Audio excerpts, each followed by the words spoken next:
Today's question comes from Amy. She asks, my 2-year-old daughter has already had several sinus infections. It runs in the family.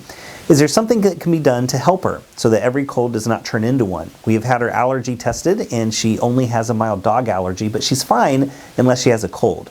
She has had ear tubes in and adenoids out as well. Just wanted to know if this is going to be the status quo or is there something we can do to help her?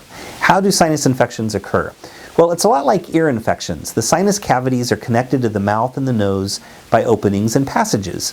Typically, mouth and nose bacteria are kept in the mouth by cilia that line the passages to the sinus. So cilia are finger-like projections and they sweep bacteria back down toward the mouth to keep them out of the sinuses.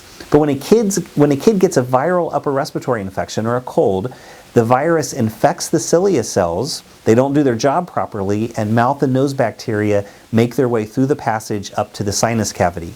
Now couple that with all the mucus that gets made during a cold virus.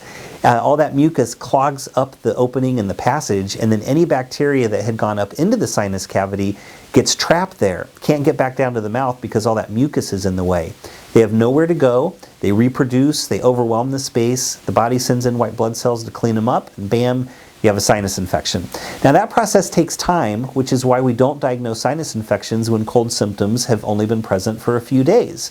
The typical scenario is you have a cold for 10 days or so, and just when you should be getting better, things get worse with more nasal congestion, fever, headache, sinus pressure.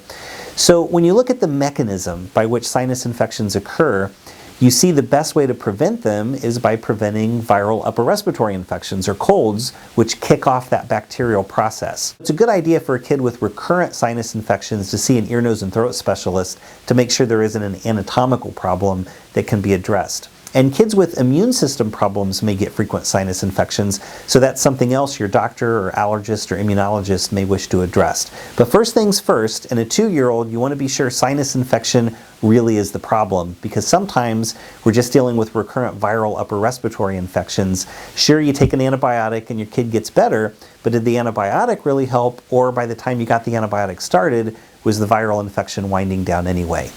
So thanks again for your question, Amy. Hope that helps. And for the rest of you, thanks for joining in. We'll see you next time on Ask Dr. Mike.